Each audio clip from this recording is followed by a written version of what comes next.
Hello again from my front porch. I'm actually here on the front porch. It's been a little while since I did one of these episodes. I've been traveling all over for work and just having my brain stretched in lots of ways. As I've alluded, we've got a lot going on, a lot of change going on at Baker. Good change, very good change, but still, change always means work, and you did it this way and now you're doing it this way, or sometimes you have to even invent and create the new way, and that's actually a lot of what I'm doing right now. It's cool, it's exciting, but man, is it a lot of work. And it does involve me actually traveling a lot more than I have been doing in the more recent times. So, that has its ups and downs as well. Anyway, the reason I wanted to take a little bit of time, because, I've still got, I'm working.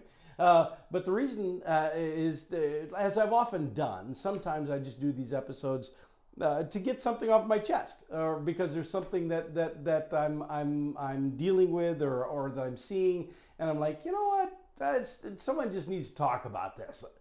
Hello, someone, hi, right here. So anyway, the thing that I want to talk about is that old cliche, figures never lie, but liars always figure. Now, it was a common cliche. I've not actually heard it for a while now, but what it means, what that cliche has meant, is that if you just have data, you just have information, just look at the facts. Well, the facts don't lie.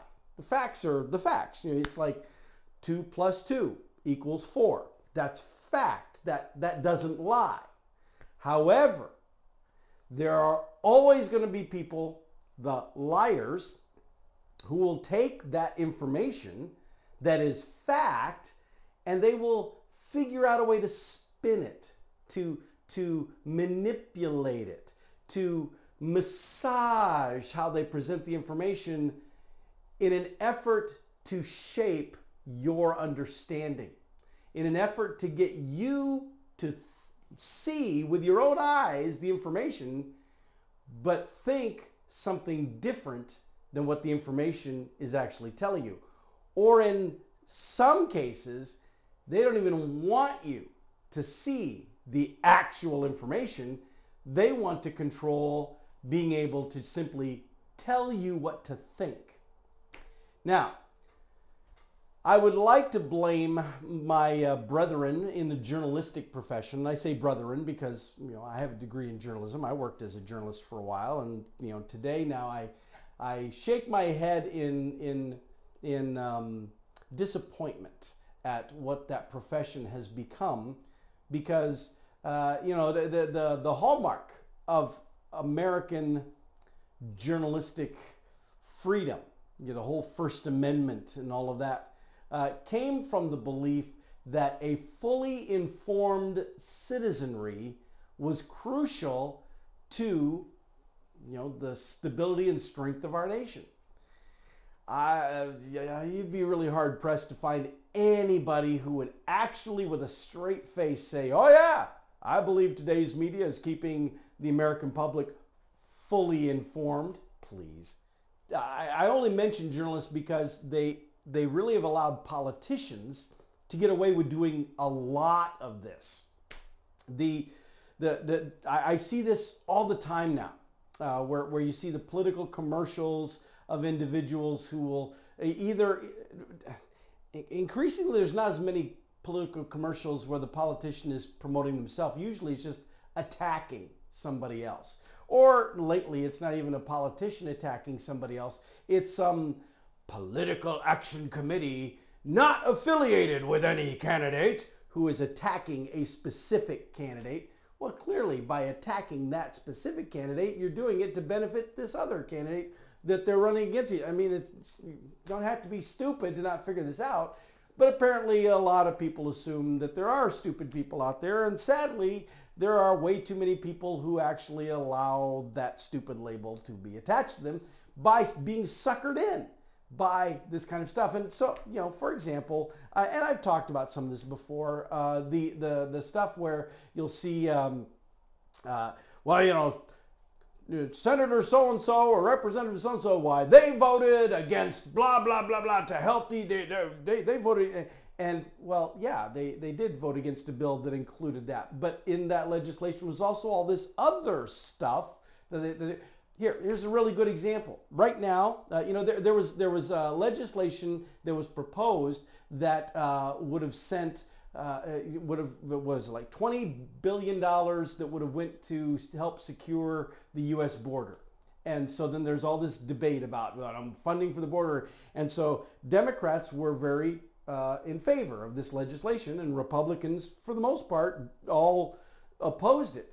And so now Democrats say, well, see, Republicans are saying they want a secure border, but they didn't support this bill that would have given $20 billion to be able to secure the border, to do stuff at the border.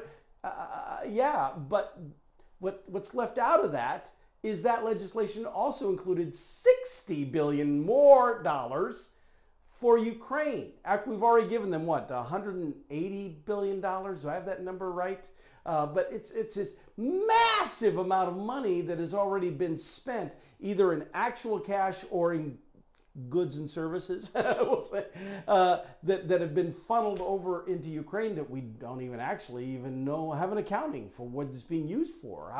We just keep being told, well, it's necessary to fight for freedom. It's some really great cliche rallying things, but we don't really know what that's all being used for. We don't get updates as far as how that progress is going. I think about in my job, if I was spending even a fraction of that kind of money on something, but not giving any status reports and updates back to the people writing the checks, I'd be out on my keister.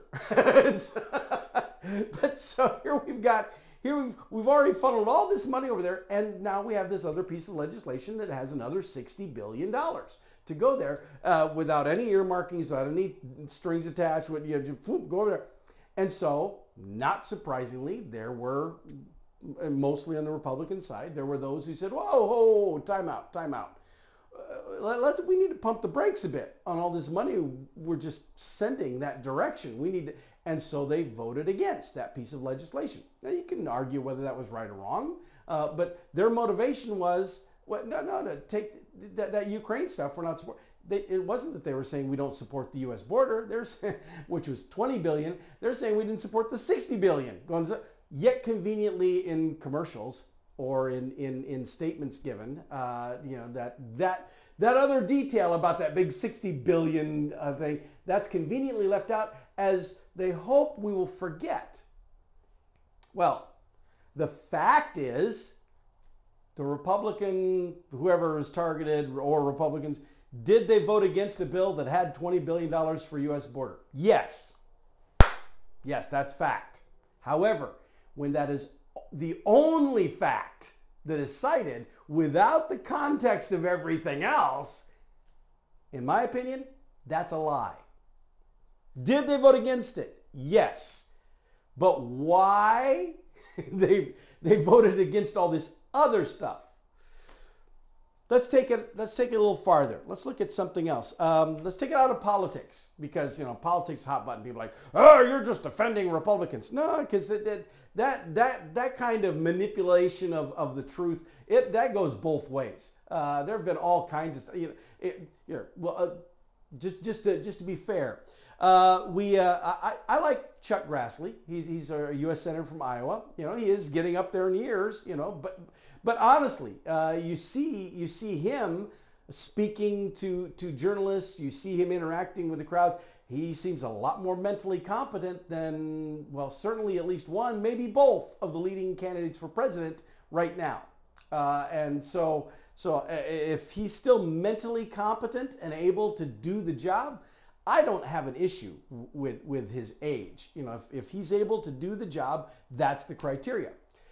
But he was guilty of a massive amount of hypocrisy at the tail end of the Trump administration, because when George Bush was president, he tried to put through a Supreme Court nominee, and Senator Joe Biden at the time, blocked it, saying, no, we should not be looking at appointing approving a Supreme Court justice in a presidential election year. It's just a strategy to keep Bush from slipping in another one of his appointees to the Supreme Court, in a year that he was up for re-election. So that was the what was called the Biden rule at that point in time. Well, that was all fine and good until the shoe was on the other foot, and now it was Barack Obama who was president with Joe Biden as his vice president, and they were trying to put through a nominee, and Republicans used the Biden rule to say, well, we really shouldn't appoint somebody during a president. Isn't that what you said when you were Senator Joe Biden? This is all fact. This is not hyperbole. This is not manipulation of truth. These factual events happen. That's all fine and good until you get to President Trump, and towards the end of his, they want to appoint a Supreme Court nominee, and suddenly the Biden rule doesn't apply. The Democrats were happy to use it when they blocked a Republican appointee. Republicans were happy to use it when they blocked a Democrat appointee. But now that Republicans are in Congress and the White House and they want to push through a nominee, suddenly the facts don't matter. Suddenly now it's an interpretation of the truth. And we get this same thing. And I was actually very disappointed that Senator Grassley, who was heading that process, just justified it and proceeded. So I don't care. Either we have Supreme Court nominees done in presidential election years or we don't. But we should just be consistent and stick to the fact. If this is a fact, it's a good idea not to do that, then it's never a good idea to do that, even if your party controls both the Senate and the White House. But again, let's step out of the political realm. Sports. LeBron James, is he the GOAT or is Michael Jordan the GOAT? Well, the reality is that no one can ever be declared the GOAT because we have no criteria stated up front as to what qualifies you to be the GOAT, and therefore we'll never know who the GOAT actually is. But there are so many examples of people saying, well, LeBron is better than Jordan because, well, he has these higher percentage, his ratios when he plays. Well, yeah, but LeBron doesn't play every game. Even his final season, Michael Jordan played in every game. So, of course, his personal stats may not be as good because he was in every game. LeBron James conveniently gets injured whenever they're facing a tough team. He seems to only play in the games where he's going to be able to continue to ramp up his personal numbers, which is why I'm not a big LeBron fan. But there's all of these things out there where they say, well, LeBron is better. And now it's like, well, LeBron in his 21st season, look how he does compared to other players in their 21st season. Well, yeah, but most of the players you're comparing to in their 21st season, they were 4 years older, 4 or maybe even 5 years older, because they went to college first. LeBron didn't go to college. He went right from high school into the NBA. Therefore, he is a good 4 or 5 years younger than most other players who have reached a 21st year. So that's an apples to oranges. If you want to compare a 39-year-old player. But the problem there is LeBron does not come out in the number one spot. And so his proponents don't do that. Because figures don't lie. But liars always figure. They figure, how can I manipulate the information to tell the story, to tell the narrative I want. Another example I just saw, there's this post going around about how The Marvels, the recent movie that was so bludgeoned at the box office because it had 3 female leads. Oh, good heavens! But that now it's on Disney Plus, and there's this report saying, it's a failure. Look, it only got this many streams compared to all these other movies. It's a worst one, Disney Plus. Yeah, but they took data from 1 week of download, of 1 week showing the Marvel's downloads, and compared it to total downloads of other movies. So of course it's going to look bad by comparison because it's not even a fair comparison.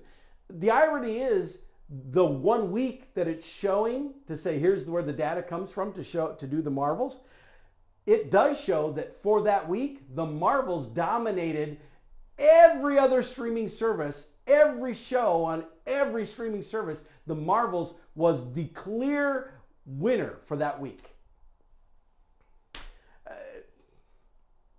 But people who don't like the Marvels, they like this goofy, we're going to take 1 week stats, compare it to everything else, and boom, that's how we justify that. I don't have a solution to this. I just had to complain. But watch yourself. On social media, especially now with the election coming around, when you see stuff online and you see people talking about stuff, stop and consider. When I hear this story, is this legit or am I only getting a spin? Am I only getting part of the details? Are the facts telling me this, the figures, or do I have a liar who is figuring and manipulating me? Now, with that, I'll see y'all next time from my front porch.